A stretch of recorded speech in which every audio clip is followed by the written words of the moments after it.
Okay, so part 3 of 1984. I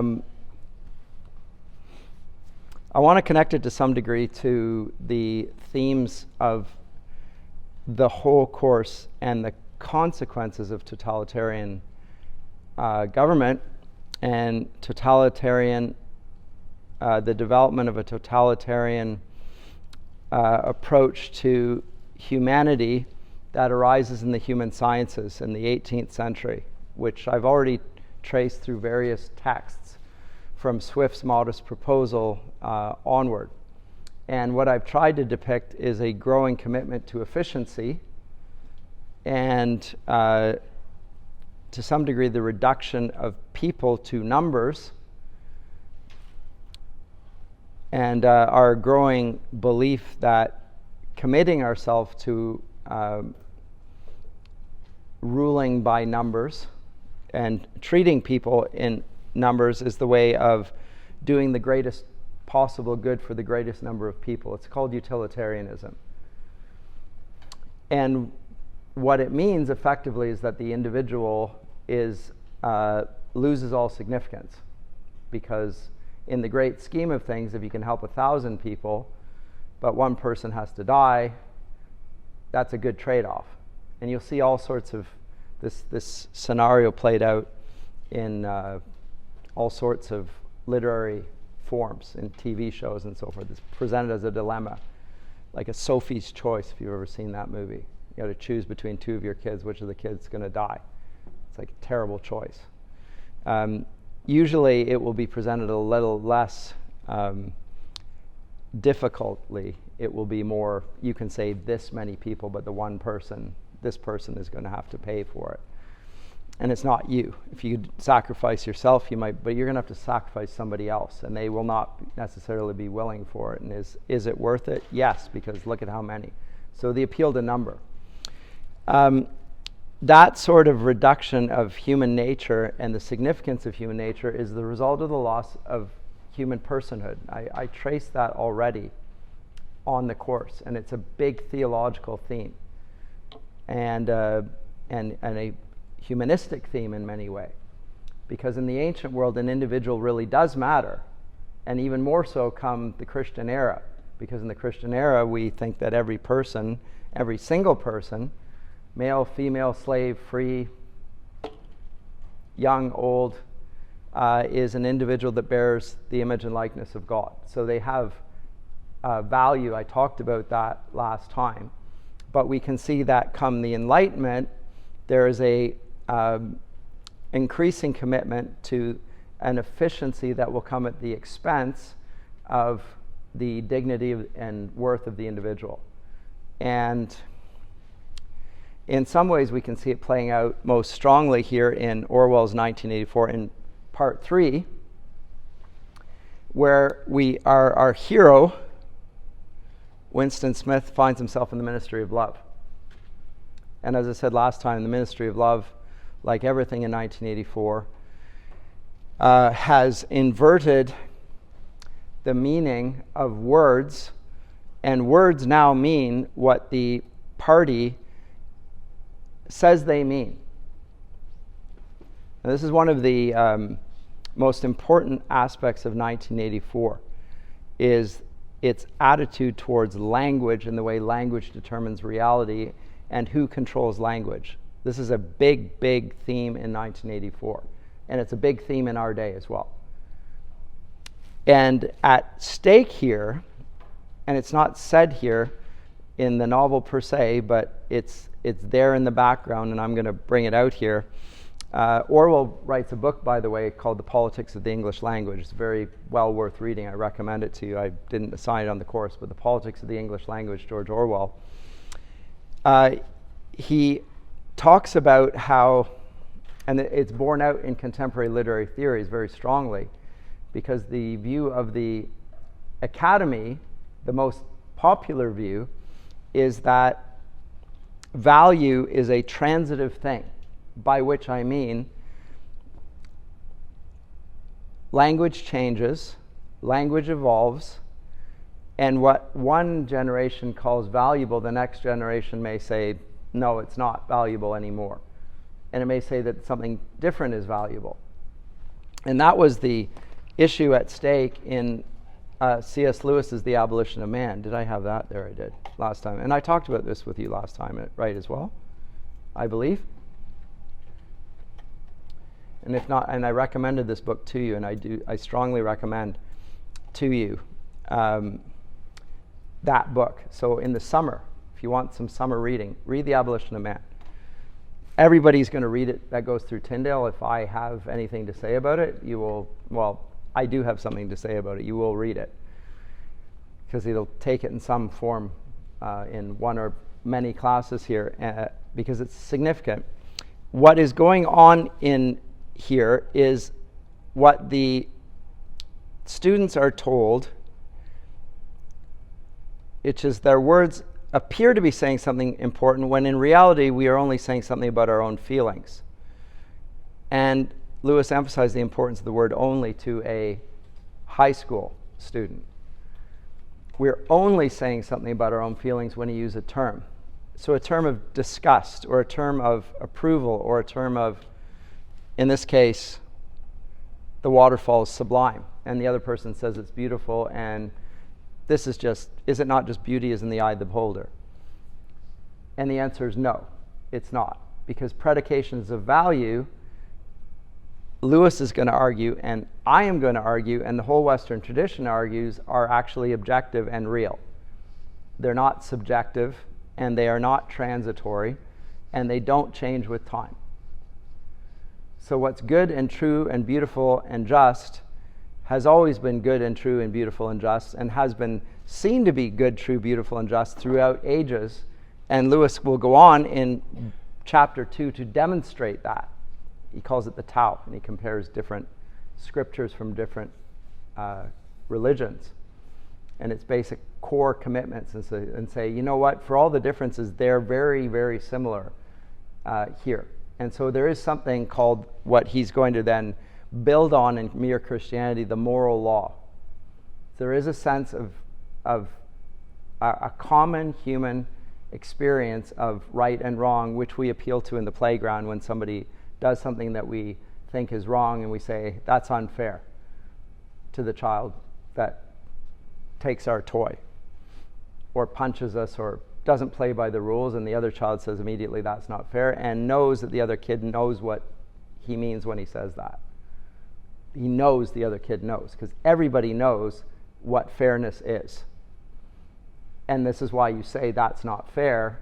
You're not trying to convince the other person. You know that person knows that that's not fair. You've just not played by the rules. And if they don't know it, because it's like a special rule, like a game where you have sort of weird rules, you explain, oh, here's the rule, and you didn't follow the rule. But in general, when somebody takes something that doesn't belong to them, you say that's not fair. You expect them to know you've taken something that doesn't belong to you. That's theft, and that's wrong. And that value does not change over time. And it's not subject to the dictates, and here's the connection with 1984, it's not subject to the determination of the party that is in charge. It's not. It's something that is unchanging, and it is something to which every person is subject, including those who are in charge. So in Orwell's 1984, in the Ministry of Love, this is going to be one of the main issues that we're going to see Winston Smith holding on to, which is the idea that 2 + 2 = 4 is true. That's reality, and the party can't change that, says Winston Smith. And we're going to find that in the second part of book 3, because we're in book 3 here now, chapter 1, part 2. O'Brien is going to tell him, oh yes, we can tell you that 2 + 2 = 5, and you will agree to it, the fact that 2 + 2 = 5. And Smith thinks in his head, I can say that, but I can still think 2 + 2 = 4. And O'Brien says, no, I know what you're thinking, and you will not be allowed to think that thought. We're going to make it so that you believe that 2 plus 2 equals 5. And then if we go around the next day and say that it equals 7, you're also going to agree to that, and you are not going to have any sense that anything has changed. You're going to think that it's always been the case. So you're going to say reality is whatever the party says is reality, and believe it and know that it is true. Let me go on here. So I'm going to focus here on the second part. If I can get there. I don't like doing novels in class for this reason. Oh, especially when it doesn't fit with my book. But there it is, chapter 2. And the debate will arise between them exactly along this line, where Winston Smith thinks that no matter what they make them do, he can still he has his own thoughts, and the party can't control that. He can tell them what they want to hear, but he can think whatever he wants. The party is not satisfied with him merely saying it but not believing it. He has to believe it. And he says, how is that possible?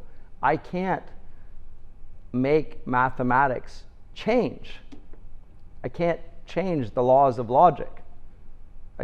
2 plus 2 has to equal 4, or mathematics doesn't work. And if mathematics doesn't work, buildings don't stand upright, and you can't fly planes, and you can't drive cars, and you can't build roads.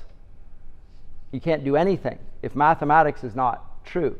And music can make no harmony if mathematics doesn't hold true, because music is mathematically precise. The frequency of the note, the exact frequency is exactly the note on a scale. You can't change mathematics just by whim of somebody without us noticing. But here there's going to be a total determination of reality, and the party's going to insist on that. What's at stake here is whether there is a governor of all things that lies outside and above the reach of the party, by which I mean God. Whether God creates a universe full of meaning and the rules that govern it, which the party itself is subject to, or whether the party absolutely determines everything, including the fact that 2 plus 2 might equal 5. And if it does, then the laws of logic no longer apply. And if the laws of logic don't apply, then the law of non-contradiction doesn't apply. And if the law of non-contradiction doesn't apply, then I can say this, and in the next sentence I can say the opposite, and then you're going to say in both cases, you're right, and you're going to believe it entirely, in which case thinking is impossible. If logic does not hold, it's impossible to think. And that's the direction that Orwell, I think, takes this in a way that Huxley does not realize. It's not just about, the image of the future being the boot stamped on a human face forever, which he talks about, which is this grisly, barbaric, brutish image. It goes more than physical domination. It's mental domination. You won't just say it, because you can force anybody. Like under torture, people will say anything. They'll confess to crimes they didn't commit. This is why confessions obtained under torture don't hold up in court, because people will just say anything to stop the torment. They'll say whatever they want. And actually Winston Smith does that as well. First he starts guessing, what does he want me to say? I'm going to say that. Just anything. I will say it. That's not what we want from you. We don't want you to do it out of a desire to avoid the pain. We want you to do it out of genuine belief that what is false is true. Then we're happy with you. And at that point, we'll kill you as well, which is the irony here.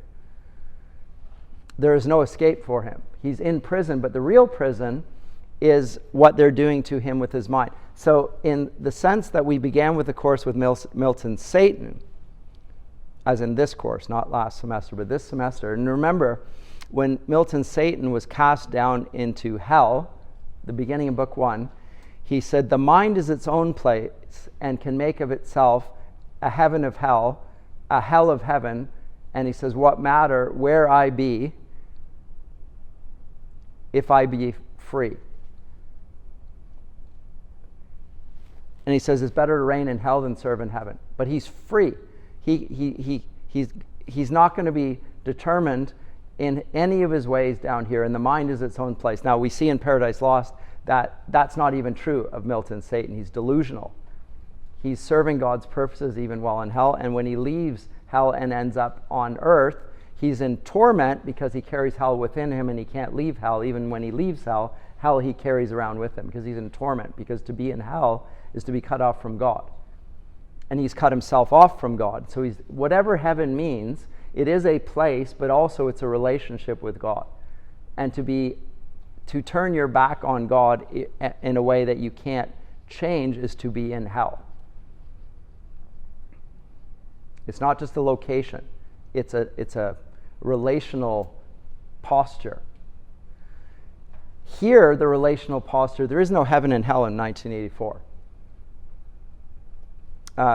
One fellow that he met earlier, what was his name? Parsons, put the word God in one of his translations, and he ends up in the ministry of love to correct him for that, because the word God, that doesn't exist anymore. How dare you put the word God in there? And he confesses, admits that, oops, that was an unword. I should never have used that word anymore. And he's accused of thought crime by his daughter. And he's proud of his daughter, because his daughter's a good party member. So here's a man who is so broken that he's happy that his daughter has ratted him out and has sent him to prison for rehabilitation because she's a good girl. So that the perversion of the relationships that results from the domination of the party, even extending to the things that they think, that's the purpose of the third chapter, or the third part. And what it does, as I say, is it makes the very idea of the meaningfulness of words that goes beyond the words that are socially acceptable, that disappears. So the concept of justice, goodness, beauty, truth, objective reality, history, they all are gone. It's total control.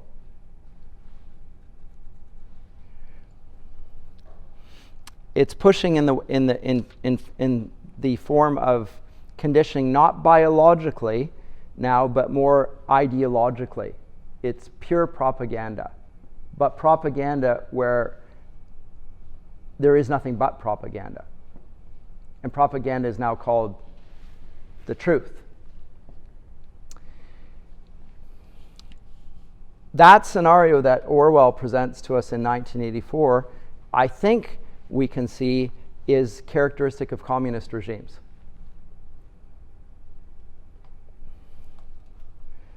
Where the attempt is made to control their thoughts, not just their words, but their thoughts. Now, it's impossible in Orwell's day to control thoughts. They can control words. They can police language. That's what comes out. But they can't police what goes on inside your head. Can they? And the answer is no, they can't. But if you control people's external actions to such a degree that there's no correspondence in any experience with what you're thinking inside and the world around you, no correspondence whatsoever, you start to wonder whether your own memory or even your thought world is accurate, or if you're not just simply delusional. And because everybody else is acting as if this reality which they are following is the real thing, you eventually do what they do, and so you end up back in Plato's cave,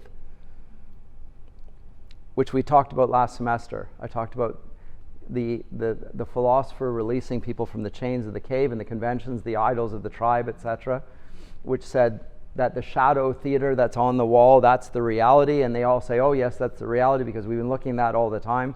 It's as if philosophy never happened and theology never occurred, and there was no revelation that suggested that there is such a thing as justice to which everyone is subjected. It's just, as it says at the beginning of the Republic when Thrasymachus speaks, might makes right.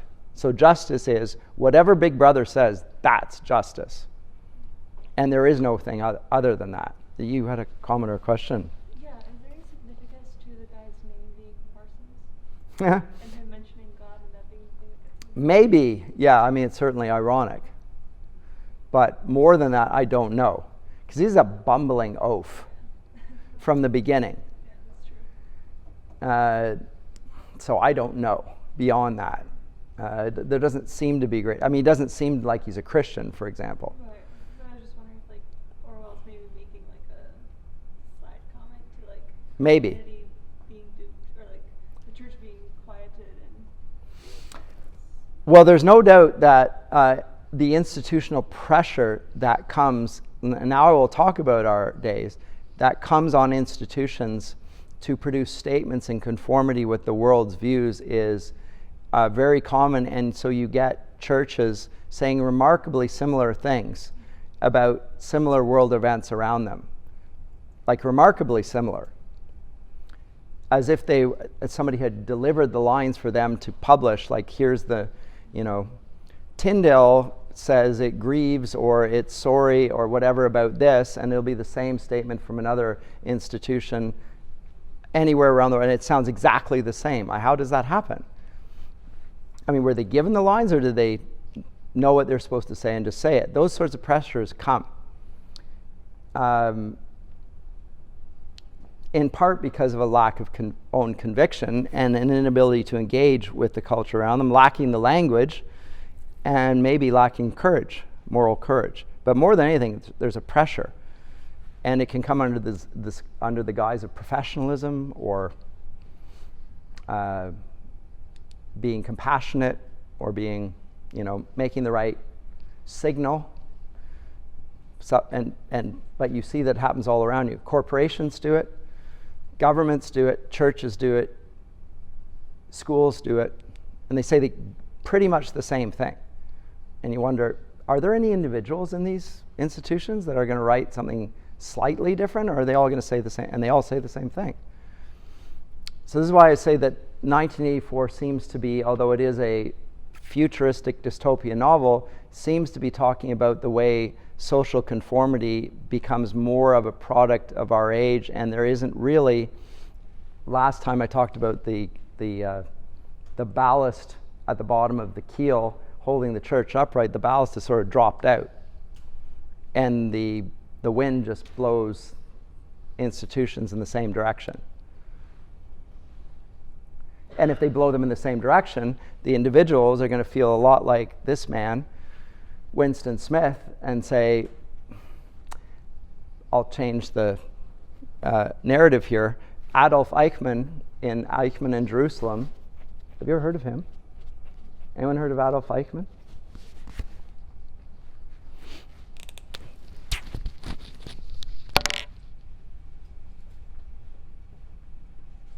I hadn't heard of him when I was your age.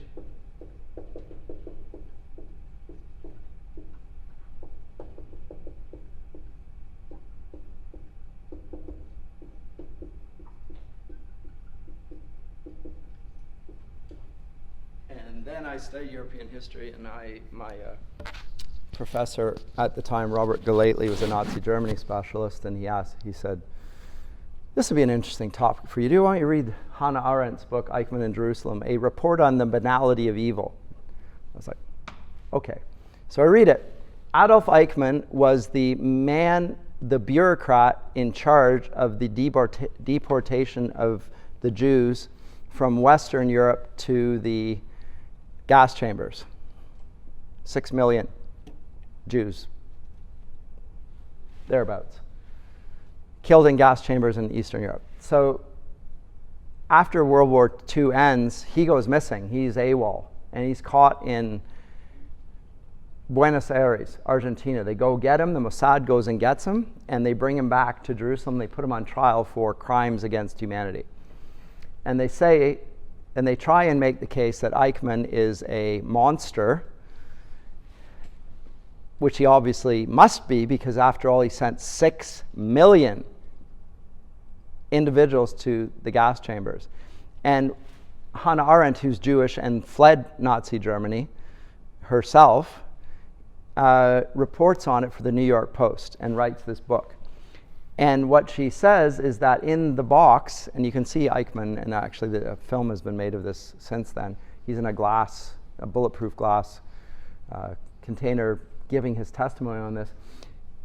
He says that he's a Zionist and that he always considered himself committed to Zionism because he read the history of the Jews and saw that they'd been persecuted horribly for generations, for centuries.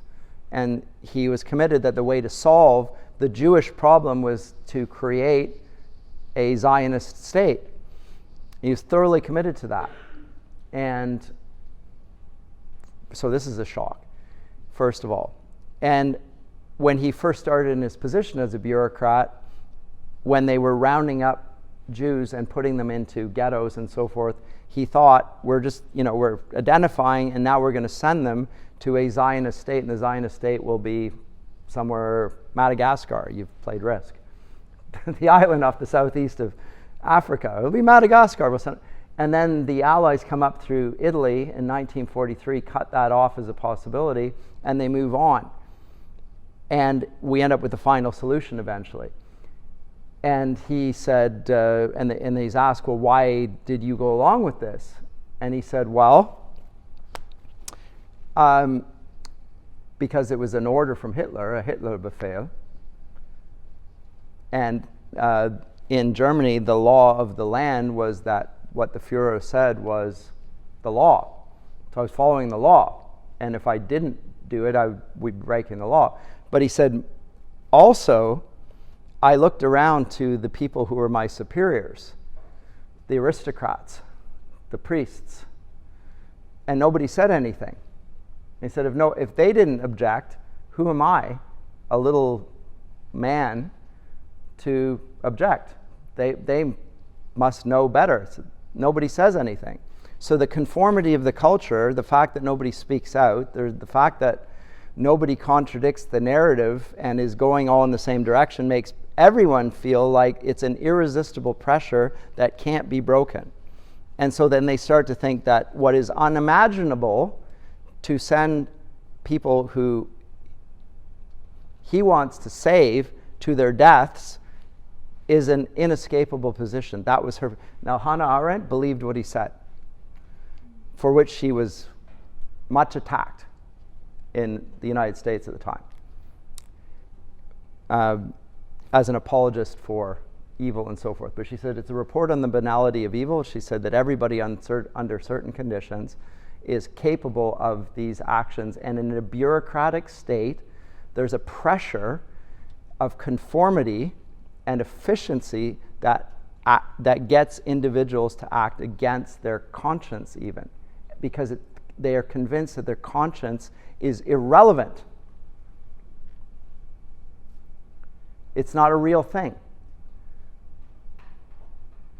It's not something they should stand on. And I think that's what we have here in 1984.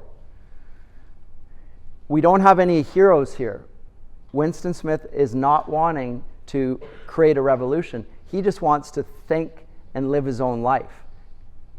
Right? He just wants to have a little place where he can imagine that 2 + 2 is equal to 4, and they are hunting him out and not willing to let him do otherwise than that.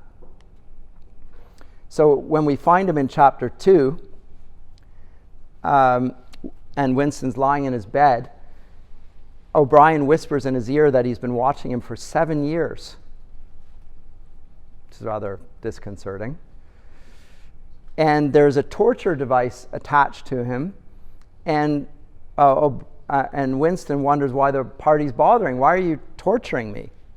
Like, what's the point?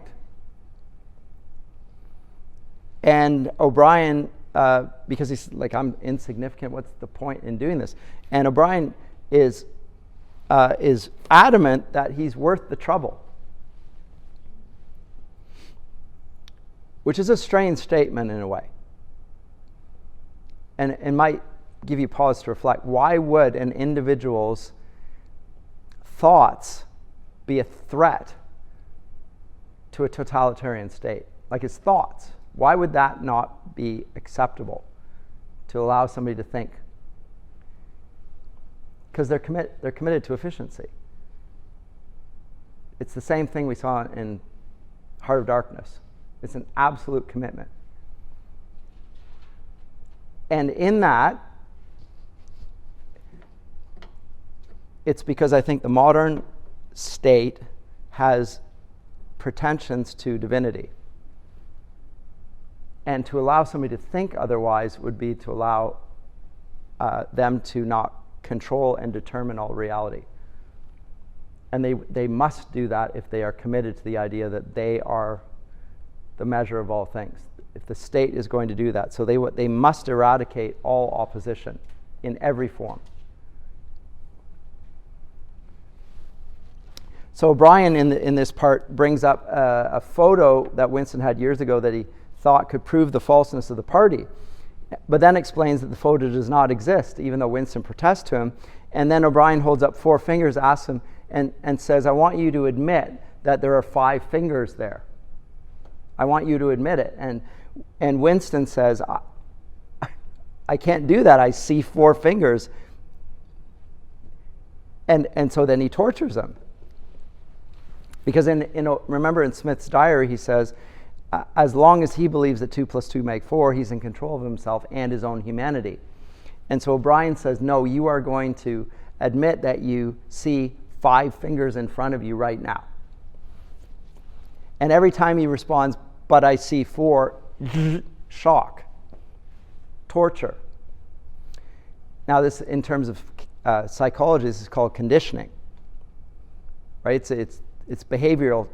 It's just like the carrot. Well, you can also do the stick. Every time you do a bad thing, you get whacked.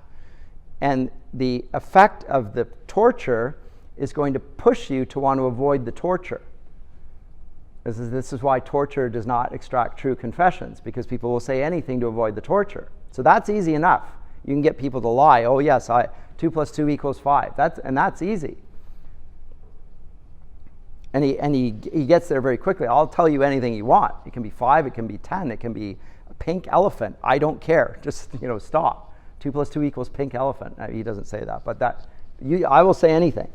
And then when he does this, O'Brien says it's not enough that you just say there are 5 fingers. You have to truly believe that there are 5. And Winston's like,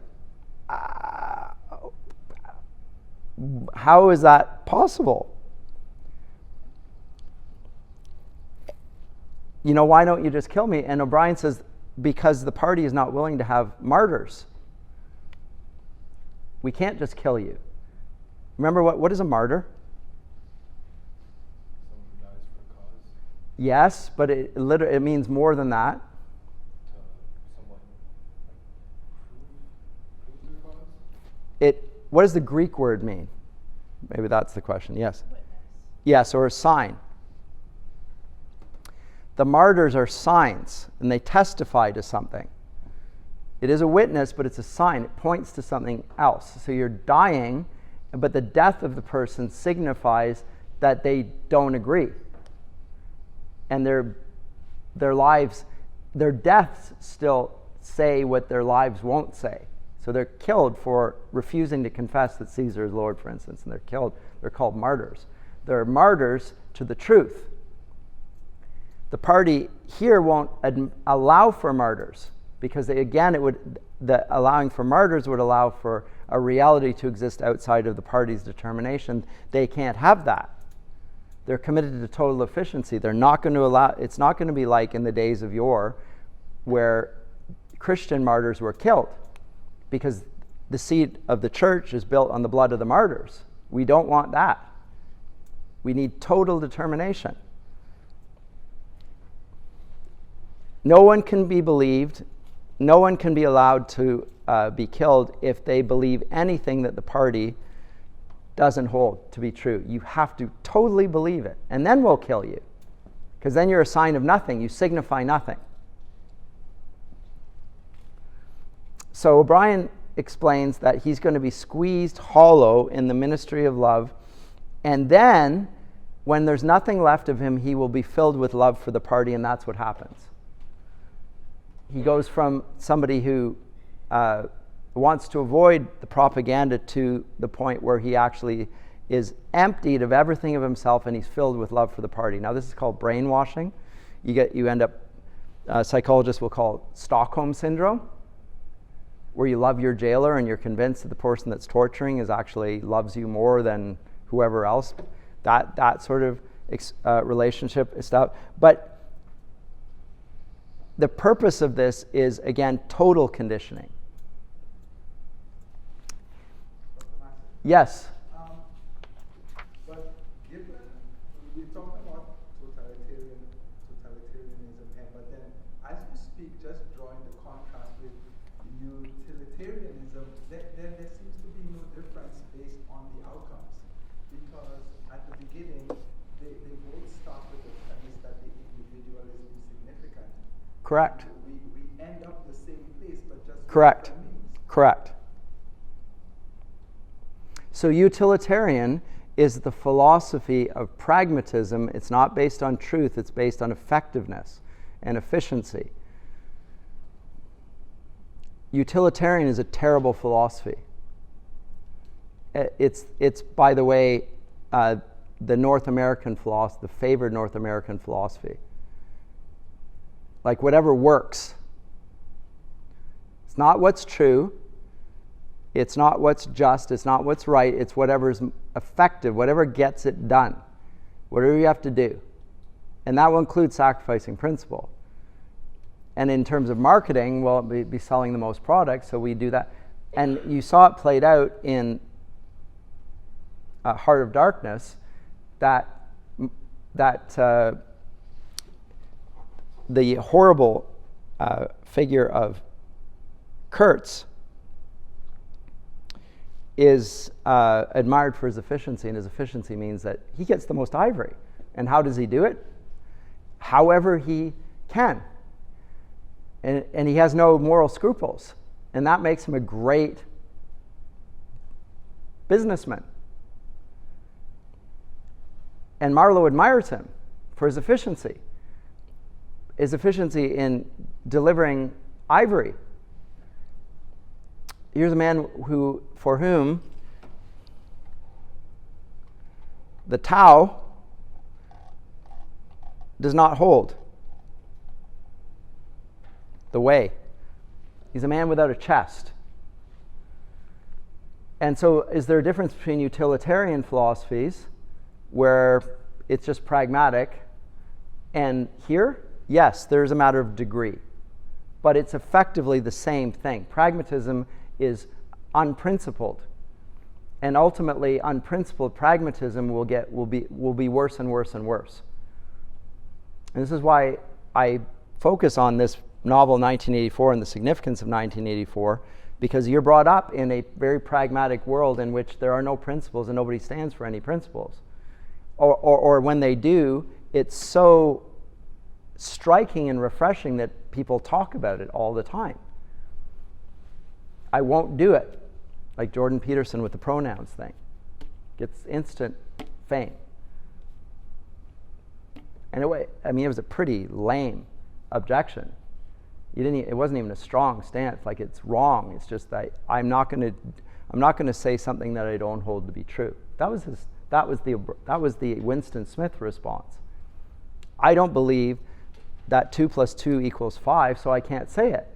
And they said, that's an unacceptable view. You have to say 2 + 2 = 5. You have to say that a man is a woman, or the person is whatever gender they say they are, even if you don't hold it to be true. That doesn't matter. Truth is not an objection. Truth and falsehood. And he's saying, yes, of course it is. Of course it's an objection. So it's a very low level. This is a man in jail just saying, I'm allowed to have my own thoughts. And they're saying, no, you are not. You are most certainly not allowed to have that. Yeah? What do you suppose is the strongest philosophical opponent to utilitarianism? To utilitarianism? Strongest philosophical opponent. Moral realism? I would say Christianity, but that's probably takes, people who are Christians are pragmatists, or they call themselves, or they act as if pragmatism were a Christian way of dealing with things. No martyrs there. It's not very pragmatic. Your ministry is not going to flourish much, as in your personal ministry, if you're dead. But if you think it's the truth, are you going to be a witness to the truth so that your life is a sign to others? And that's pretty effective. It's pretty pragmatic for the sake of the kingdom. Right? But if you think that this world is the only world that there is, and that there is no kingdom to come, and there won't be a judge of the living and the dead after life, then there is no worse scenario you can imagine than the ending of your life.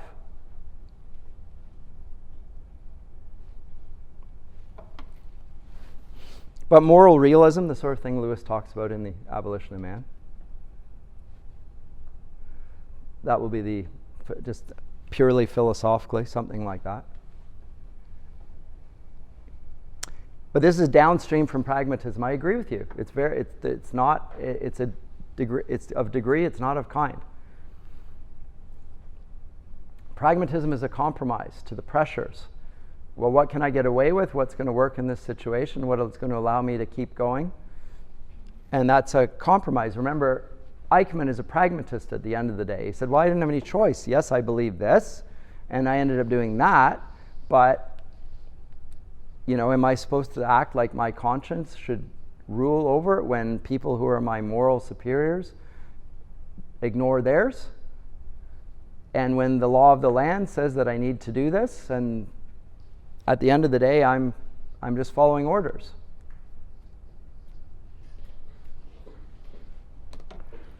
How many people did the same thing in COVID lockdowns? Is it not the same scenario? I mean, not exactly the same, but pragmatism, people go along with it. Yeah, sure. Yeah. Not everyone goes along with Nazi Germany either, but most people did, and enough. So then it had to be stopped from the outside in that case. There's no internal. And here, unlike in Brave New World, there was no outside. There are 3 countries, or 3, nations, or I don't even know what you call them, but they sound pretty much the same. And they're at war with one another, but really I don't see any great difference between the two. They're all totalitarian. Whereas in Brave New World, there was a place where there's like the cities where people conform, and then outside of it, you can do whatever you want. There's no hint of freedom in this world. Yes, and then What about the proles? here. Yeah, the proles seem to be a little bit like Orwell's or Huxley's, yeah. And that's interesting. How come? Now, I'll push the question. Do you have any thought? How come the proles are allowed, the proletariat, the commoners, how come they're allowed? Because they're deemed to not be capable of doing anything about their own position. Uh-huh. They need to be able to do the grunt labor, and they need to think that they have some sort of role within that, I guess, outside of the party. You have any thoughts? Is it to give them hope so that they'll continue to live? Because you take away their hope. Well, I mean, O'Brien and the other people in the party don't have any hope either. I think they do. They do. They do have hope that they will succeed in oppressing the minds of the rest of the world. And that's what drives them. And perhaps, because it's not as if the proletariats are well educated and they have the means, at least it's not presented as such, that they have the means reason about, what it is they're hoping for, but perhaps by letting them, because they also, as I remember, they engage in a lot of like physical pleasure, right? And I don't know where I'm going with that one, but anyways, they have lots of kids, they have lots of children. Yep. They have lots to provide for, right? And So it's a guess. I don't know the answer to the question, but I have a guess. And I think it's what we observed in the First World War and in the Second World War, and my observation in life in general, which is that people who are less educated are more difficult to fool. Which may sound surprising coming from me, but I think the easiest people to fool are the most educated. Because they are trying to ascend through their own intellect and their own abilities up a ladder, just like we saw in Death of Ivan Illich. There's a certain rat race, career ladder that will allow people to think that if they just do this thing and keep going, that they'll rise further, and that's not open to the pros. The pros are going to do the menial tasks, and they're happy with that.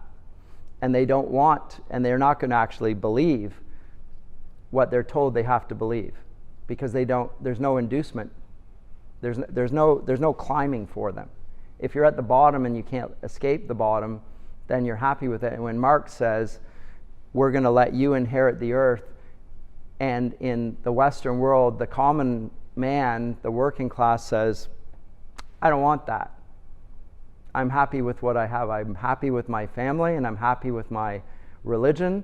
And the Marxists sort of grind their teeth and go crazy. Then they just switch tack, and then they target the middle classes for the Marxism. And then we get cultural Marxism. But the working class Marxism never takes hold in the West, because the working man doesn't want to rule everything. He's just happy with what he has. And he doesn't believe that he can move out of his position in life.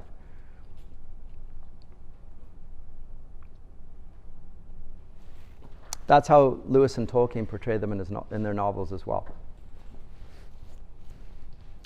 People who think less of themselves are harder to fool, whereas people who have pretensions to grandeur are prone to the vice of pride, and they're really easy to trick.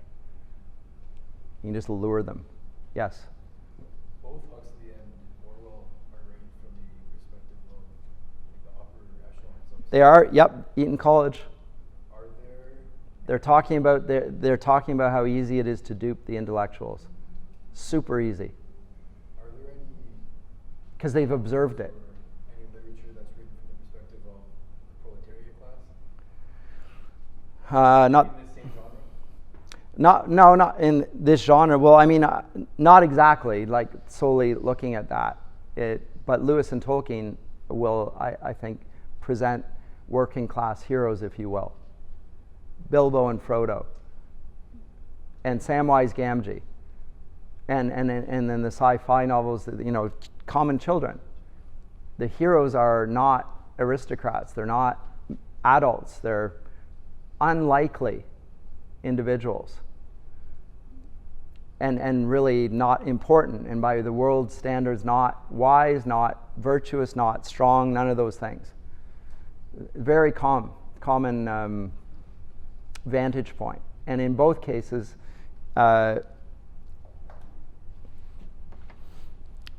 what they have is a humility that comes from just their position in life.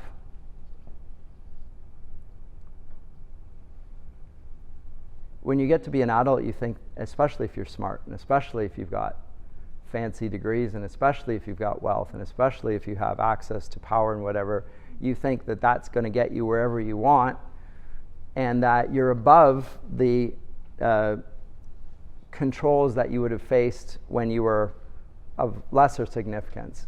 And it's true, you are not subject to those anymore. Now you're subject to new temptations. And they don't see that. That's what I think Orwell and Huxley both portray, but particularly Orwell. Winston Smith is a bureaucrat, and the bureaucrats are the middle classes. So what's the Everybody who goes to university is Winston Smith right here around me. You're potential Winston Smiths. what's the guy from Brave New World's name again? Maxim? Marx? Bernard Marx. Bernard Marx. Thank you.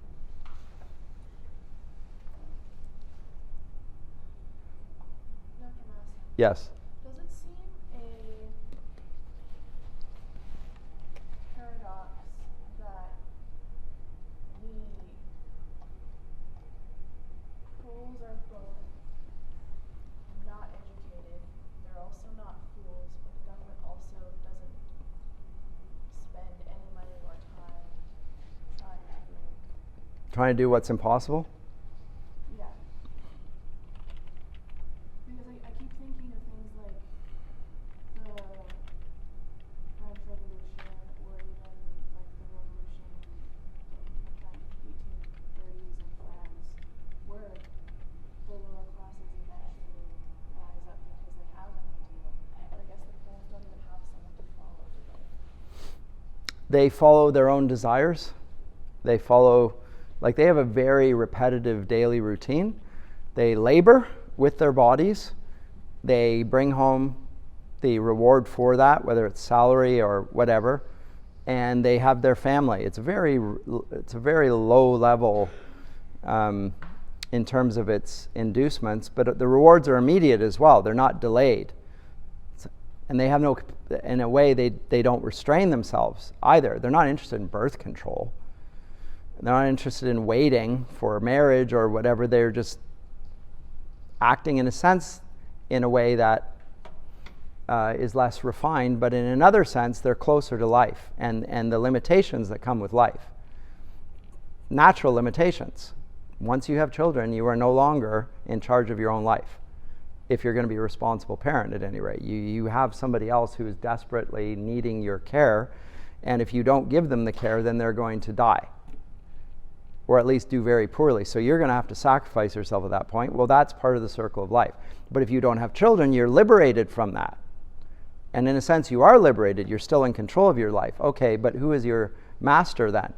Because you are not your master then. You're working for somebody else. Well, but there's that person who has liberated you from the need to bear children and to take care of the children.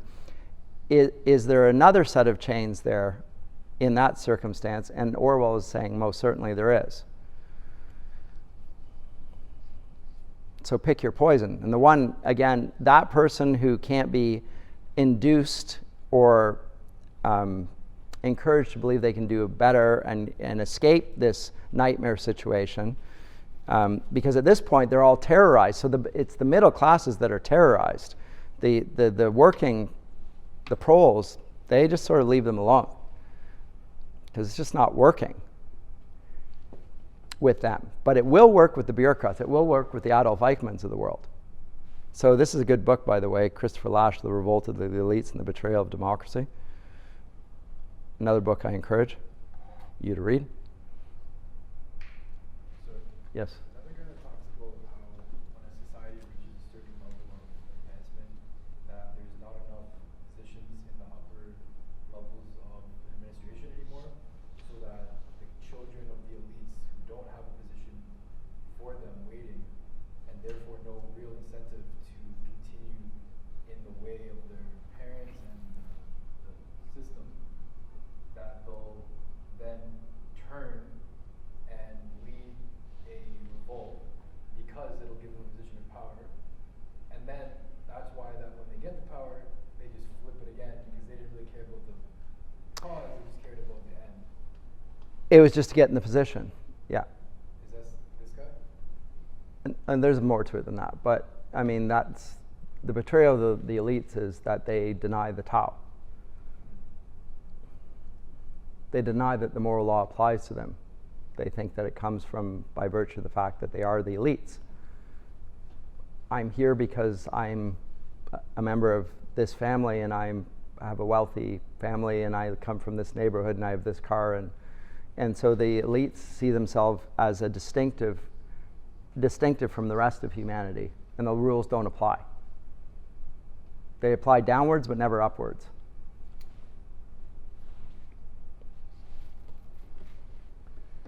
Was there? No. So,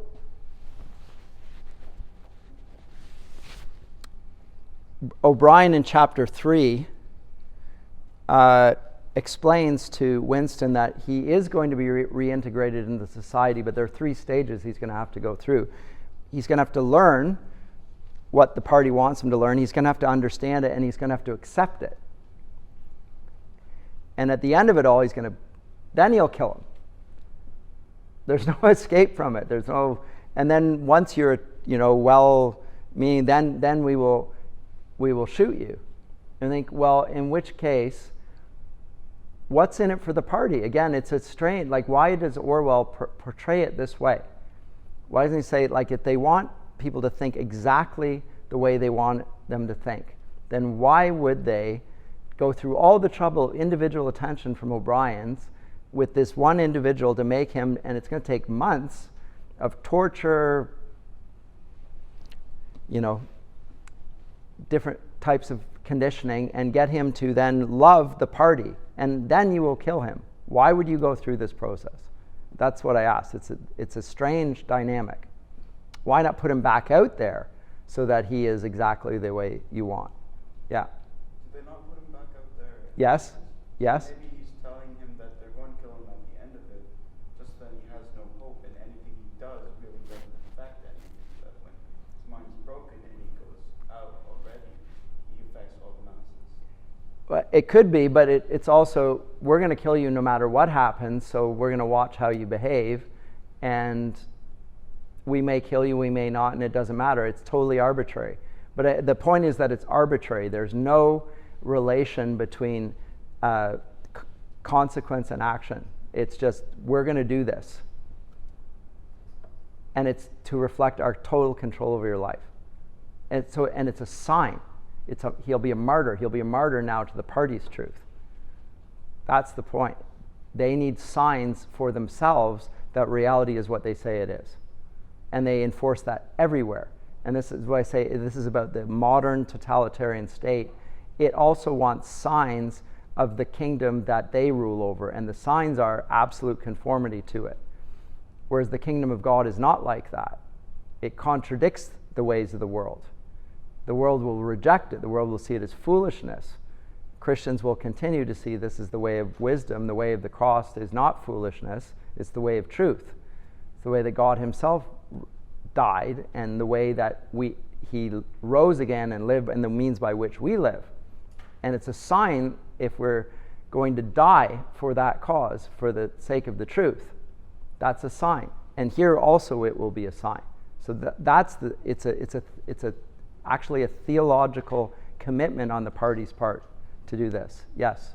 Brian never pivots on his statement that we will then kill you, right? No. So we're going to do this, and then we'll kill you. Yes? So perhaps can it be interpreted that he does not die, but his individuality dies, his personhood dies, or his humanness dies, and then it's only the shell of a body that continues on into the world, and that's what they were trying to kill all the while, was him, not his body, not his role, his purpose in the society, but him as an individual from that society.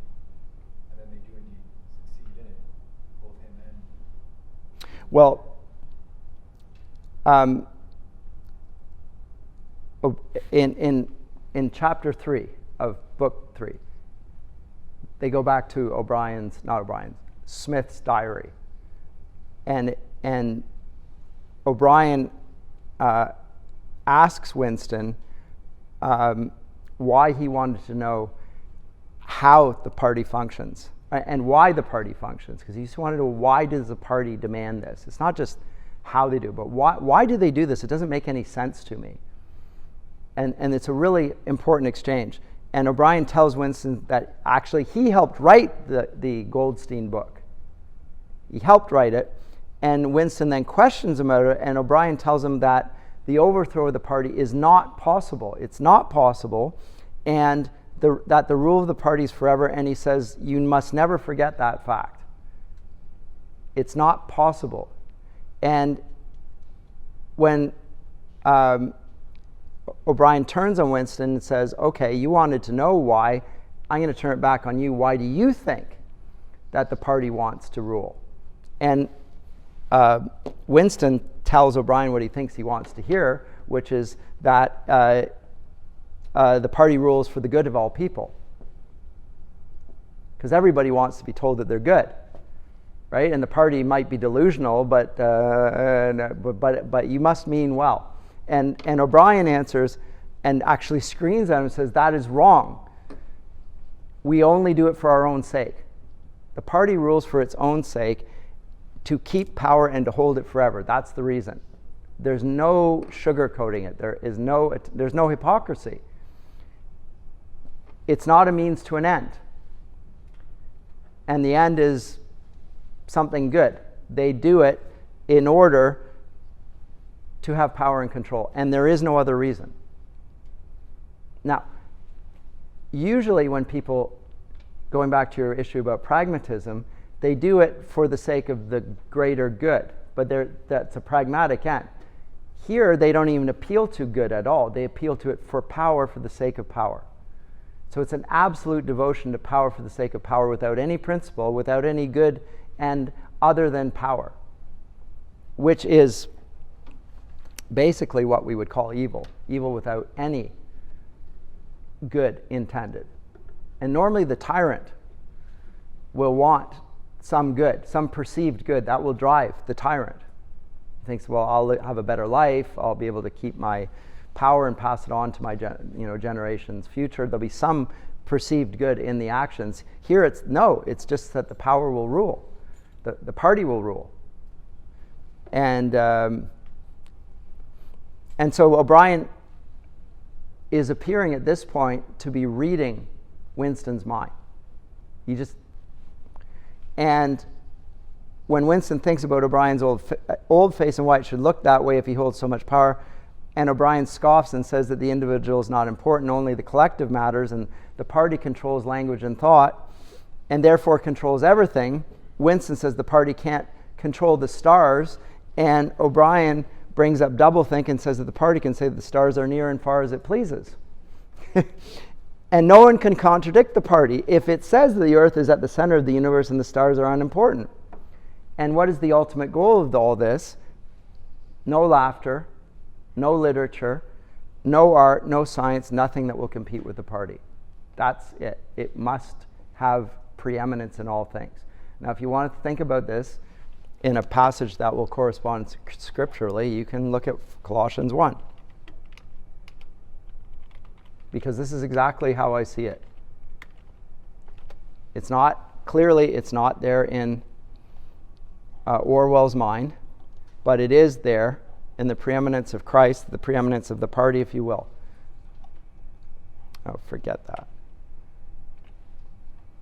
Easier if I put it all there. The image of the party must be everywhere. Now, let me conclude, because I'm done now. The history of Christendom is the idea of the worth of an individual person now being applied to all individuals, and the person is defined by the Lord Jesus Christ.